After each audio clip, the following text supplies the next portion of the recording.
Beres, nggak usah ribut-ribut dah. Ya orang Indonesia itu enak, makanya nggak usah ribut, wong orang jauh.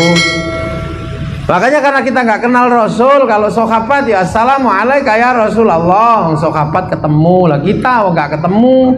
Yang Jawa diajarkan ya diajarkan Kanjeng Nabi Muhammad lahir nang Mekah dinane Senin 12 Mulud. Nah itu sing desa.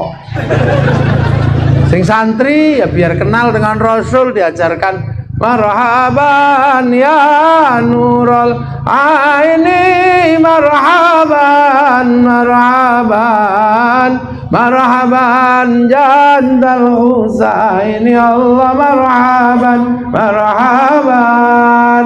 Santri wassalamun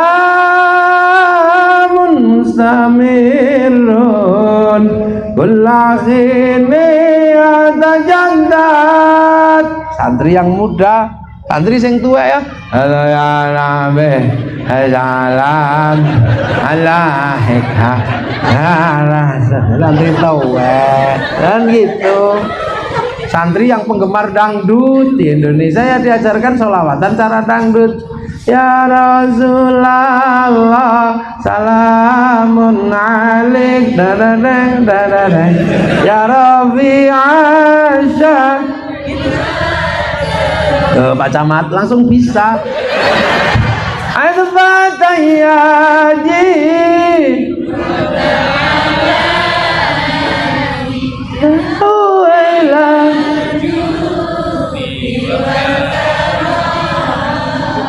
ya wailal jud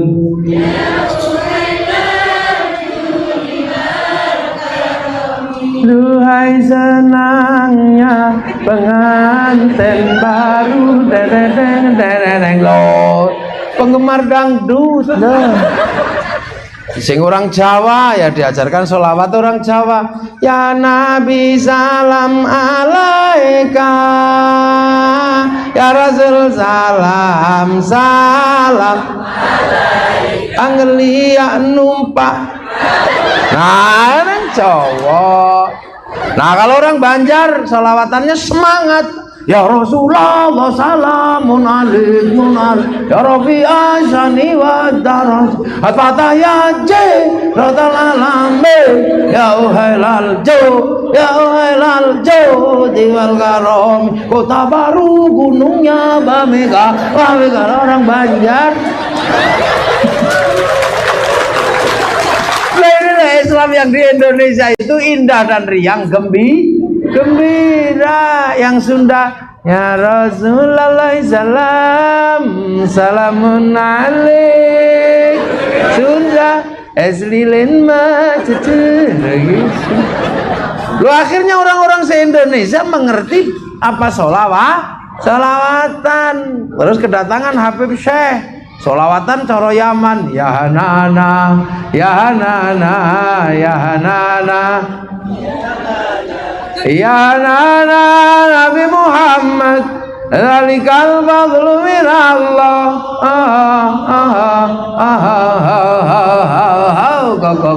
Ya hanana. Saya itu bisa nirukan pas kokoknya nggak bisa saya. Kalau depannya taruhan saya, bagusan saya. Mbok yakin bilang sama Habib saya bagusan saya kalau depannya. Tapi pas kokoknya nggak bisa saya. Padahal yang antik yang kokoknya itu. Yang mahal juga kokoknya itu. Nah, itu makanya karena kadang kita orang Indonesia nggak ngerti. Maka karena nggak ngerti terus tapi seneng datang aja bawa bendera ya muter-muter ada gendera sleng ya munggah, gendera Iwan Fals ya munggah, gendera bal-balan ya munggah. Lah itulah Indonesia. Lah itu makanya orang Indonesia ini benar-benar jadi orang yang cinta Rasul. Mulutan ya punya ayam dikeluarkan sholawatan datang itu namanya cinta. Makanya orang Indonesia kalau sholawatan saking cintanya pakai joget ya nana ya nana, ada ya nana, ada yang jempolnya ya nana, itu cinta. Makanya ada yang protes, orang sholawatan kok pakai joget berlebihan, nggak boleh itu, gulu berlebihan. Ya nggak apa-apa, orang cinta kok berlebihan gimana? Dari dulu orang cinta itu joget, ketemu pacarnya dari jauh udah yes. Orang cinta itu begitu, cinta itu juga memujimu, muji anta syamsun, anta badrun, engkau seperti rembulan, engkau seperti mata. Nah, ini biasa, orang pacar kita kadang jelek aja, Dek, wajahmu seperti purnama. Jelek aja gitu, karena apa? Cinta itu memuji. Loh, makanya kalau bahasa cinta itu jangan dilihat dengan bahasa fikih. Sekarang banyak orang ribut, itu musyrik, itu hulu. Masa anta syamsun anta badrun, masa ya Rabbi bil mustafa. Ini bahasa cinta, bahasa cinta kok buat delok teko ilmu fikih, ya nggak bisa. Dek, sehari aku tidak bertemu denganmu, mati aku. Loh, itu kalau ilmu fikih ya musyrik. Masa orang nggak temu sehari kok mati? Yang bikin mati itu Allah. Tapi kalau kalimat cinta nggak usah dilihat dari ilmu fikih, nanti konslet sampean. Loh, tahun 80-an Pak Camat kan punya lagu cinta. Ingin ku mati bila tak ingat dosa, ingin rasanya ku pulang ke rahim ibu. Loh, itu kalau dilihat dari bahasa fikih rusuh, bisa kelahi. Masa kepalamu segede itu mau kembali ke rahim ibu? Ya nggak bisa. Inilah maka teman-teman kalau sholawatan biasa nggak usah itu musyrik. Ya Rabbi bil Mustafa, Dek, aku ingin mati sehidup bersama, pun biasa aja. Makanya kalimat cinta itu aneh-aneh. Rumah Irama, pacarnya mati, tiba-tiba bikin kalimat cinta seolah-olah dia Tuhan. Ku tahu rumus dunia. Emang kamu ngerti rumusnya dunia? Oh ya Allah aja loh, kan gitu. Pacarnya hilang, nanya kepada Allah. Pacar hilang tinggal SMS aja nanya ke Allah, saking cintanya. Seandainya aku bertemu Tuhan, akan kutanyakan tentang dirimu. Masa pacar hilang aja tanya Allah? Inilah kalimat cinta. Inilah maka orang kalau gitu biasa aja. Loh, makanya sholawat itu indah karena semuanya memiliki Rasulullah, dan kita orang Indonesia. Makanya sholawatan itu dibikin model apa saja indah. Beda dengan wayang. Wayang itu punyanya orang Jawa, dipakai bahasa Indonesia jelek. Om bumi gonjang ganjing langit kelap-kelap, om bumi berguncang-guncang langit berkedip-kedip, jelek. Indonesia Raya itu ya bagusnya cuman Indonesia aja, dipakai bahasa Jawa ya jelek. Indonesia lemah banyuku jelek, gak bisa. Harus Indonesia tanah airku bagus, Indonesia lemah banyune nyong rusak.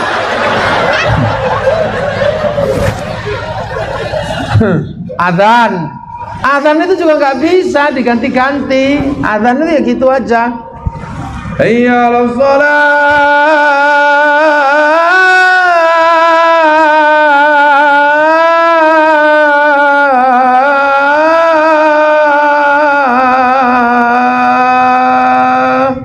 Itu adzan. Ganti dangdut rusak. Hayya 'alas shalah, hayya 'alas shalah, ya rusak. Bisa loh, makanya ini sholawatan itu indah dipakai apa saja, karena ini bacaan kepada Rasulullah umatnya di mana. Nah ini loh, makanya orang kalau ikut ulama itu enak, tidak ribet. Apalagi orang kampung, ikutlah ulama yang sesuai dengan orang kampung. Tarweh ya ikutlah yang 20, jangan ikut yang 8. Ada yang benar 8, ya terserah kamu kalau nganggap benar 8. Bagi saya bukan masalah benar salah. Kalau saya secara pribadi tarweh 20, mau dalilmu apa saja nggak mau saya tetap pakai 20. Kenapa? Karena jelas aman kalau 20 itu. Aman 20. Kalau di akhirat yang benar 8, saya masih punya sisa 12. Nah kalau yang benar 20, sampean yang kurang 12 cari di mana? Nggak tahu, Bang. Urusannya bukan bener salah, aman, wong orang kampung kok. Iya. Saya kalau ngajarkan tarawih 20 bukan karena dalil, aman. Iya, wong sholat sunat aja kok semakin banyak semakin baik. Nah, kalau yang bener 8, nah sisa 12. Nah, kalau yang bener 20, yang kurang 8 cari di mana?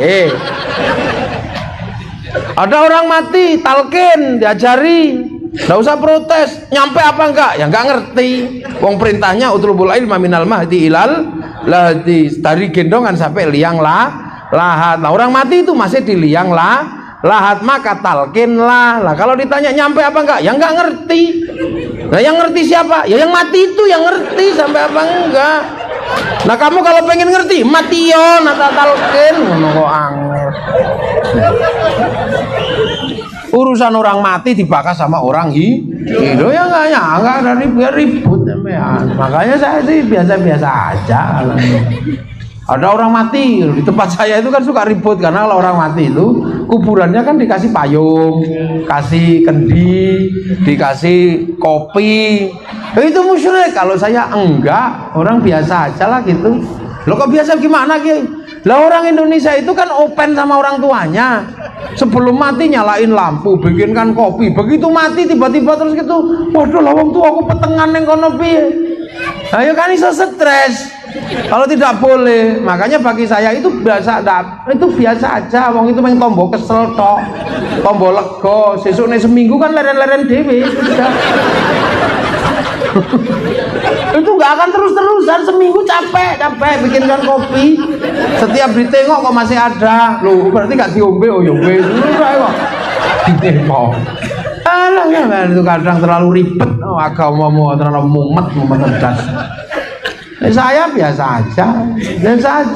Kalau orang Cina minta disembayangi, ya tak sembayangi, tak taruh belakang. Anaknya pro, lo kok bapak saya disolati di belakang lah, bapakmu kan baru masuk, belum tahu jalan, tak taruh depan nanti kesasar.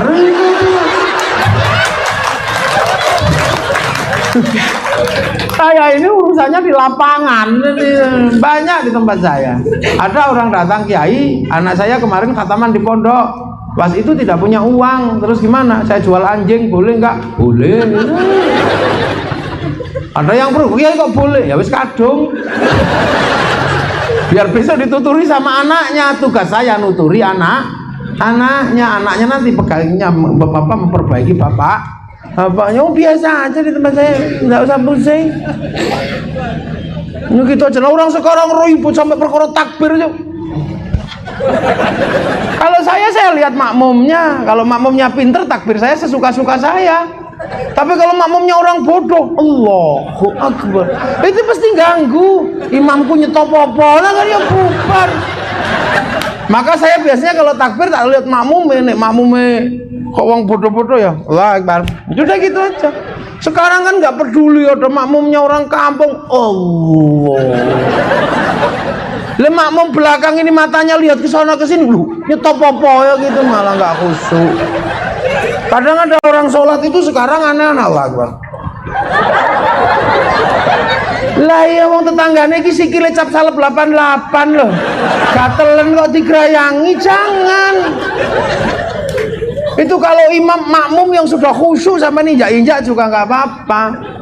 Saya kalau tarweh cepetnya luar biasa karena makmum saya ini kalau kelamaan mikir. Makanya biar gak sempet mikir tak cepet ke. Allahu Akbar. Bismillahirrahmanirrahim. Alhamdulillahirabbil alamin arrahmanirrahim maliki yaumiddin iyyaka na'budu wa iyyaka nasta'in ihdinas siratal mustaqim siratal ladzina an'amta 'alaihim ghairil maghdubi 'alaihim waladdallin. Amin. Bismillahirrahmanirrahim. Yasin. Allahu Akbar. Udah cepet. Ora kok bermikir. Lah terus Allahu Akbar.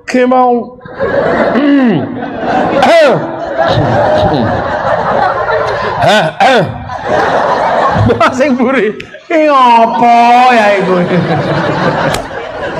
Lah jadi Islam itu indahnya luar biasa. Kalau orang mengerti ilmu lah, sekarang Islam dipegang sama orang-orang bodoh susah kita. Wong sholat itu kentut aja gak apa-apa kok. Kalau madhabnya Maliki. Tapi jangan gelegean, karena Imam Malik mengatakan kentut tidak membatalkan wudhu, tapi yang malah batalkan wudhu. Nah kalau Imam Syafi'i ngentutnya batal tapi nya nggak apa-apa. Maka kalau sampai ngentutan ikutlah madhab Maliki. Kalau dikit-dikit gelegean ikutlah Imam Syafi'i. Yang susah sampean wis ngentutan dikit-dikit gelegean, nah ya melu sapa sampean. Islam itu indahnya luar biasa, tahu. Tapi syaratnya harus berilmu. Sekarang itu ada orang ribet, sholat langsung begitu adzan langsung komat. Iya, yang di sawah nggak masuk sholat, nanti sholatnya digodol iblis. Itu Islam itu indah kok. Yang tadi kayak kiroah kayak gitu, ya ada model begitu. Sampai kalau mau yang galak ya ono model Sayyidina Umar. Sayyidina Umar itu kalau ngaji Bismillahirrahmanirrahim, Alhamdulillahirabbil alamin, Ar-Rahmanirrahim. Itu Sayyidina Umar. Nah kalau yang model begini tadi model Sayyidina Utsman. Bismillahirrahmanirrahim. Itu Sayyidina Utsman. Kalau model Sayyidina Ali, Bismillahirrahmanirrahim.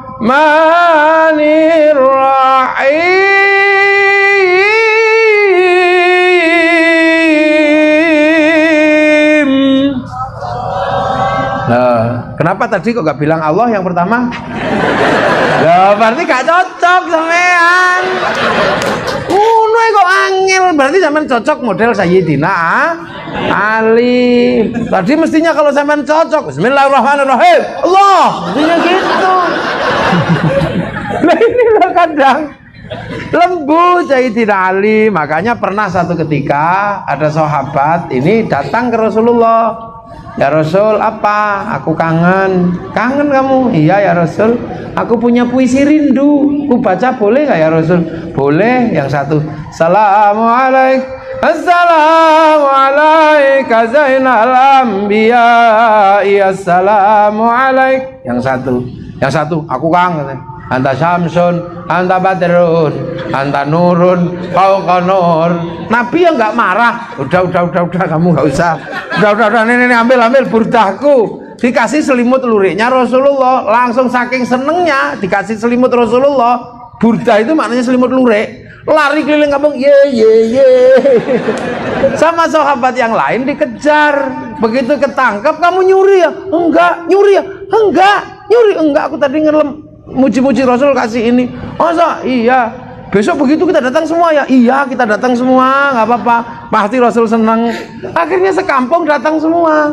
Nah di antara rombongan itu ada yang bawa kendang. Akhirnya tung. Salawatan Rasulullah, Sayyidina Ali, Sayyidina Utsman.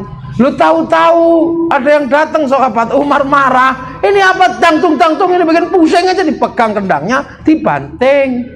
Maka semenjak itulah ada yang mengharamkan terbang karena Sayyidina Umar banting kendang. Tapi sahabat itu semua bisa menjadi landasan hukum. Di situ ada Rasulullah gak apa-apa, Sayyidina Ali gak apa-apa, Sayyidina Utsman gak apa-apa. Tapi Sayyidina Umar kok marah banting kendang, kenapa? Diteliti ternyata Sayyidina Umar orangnya nggak suka nyanyian, orangnya keras, galaknya luar biasa.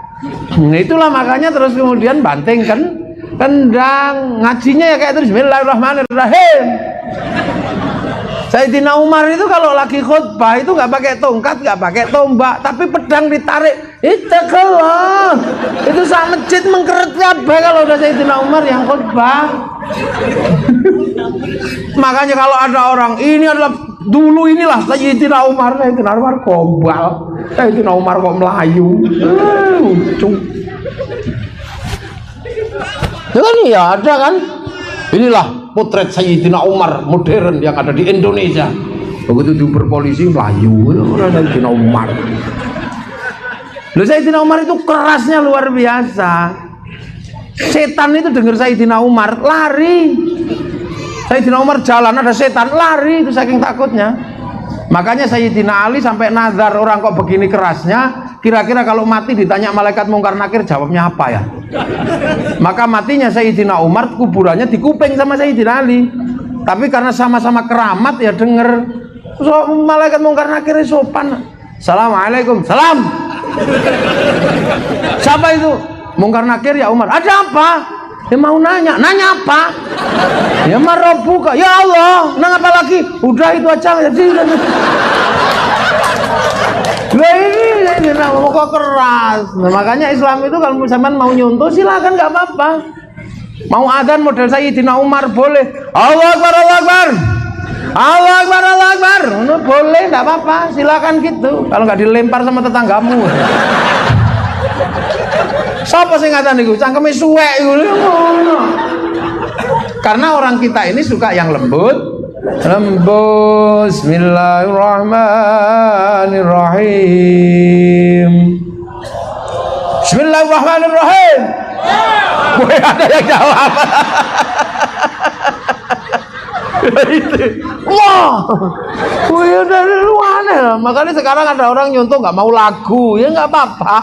Tapi ya nggak cocok dengan Indonesia. Makanya semakin kesini orang-orang kayak gitu semakin tersingkir, semakin hilang. Nyontoh itu gampang, sampean mau nyontoh jenggot Rasul, nggak apa-apa, jenggotlah yang panjang. Tapi sunnah berjenggot itu kalau ketemu temannya, cium pipi kiri, pipi kanan, terus mundur dikit, elus-elus jenggot, maju lagi dicucup bun-bunan.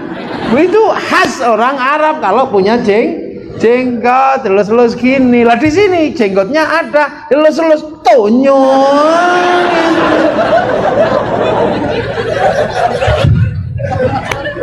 Iya, jadi simbolnya di bawah, akhlaknya ketinggalan lagi loh. Jadi Islam itu kan mengajarkan kebaikan yang membawa akhlak. Innama bu'aistu liutammima makarimal akhlak. Akhlaknya ini yang penting. Sekarang dulu orang kalau cingkrang itu orangnya nggak sombong, karena orang dulunya sombong karena pakai jubah Romawi. Romawi dipakai orangnya medidi gini, terus panjang buntutnya itu, sama Rasulullah suruh motong jubah Romawi itu. Akhirnya orang kalau pakai jubah Romawi nunduk, nggak sombong. Nah sekarang kebalik, cingkrangnya dapat tapi medidinya begini ya. Bid'ah, musyrik. Ya ini orang anyar ini.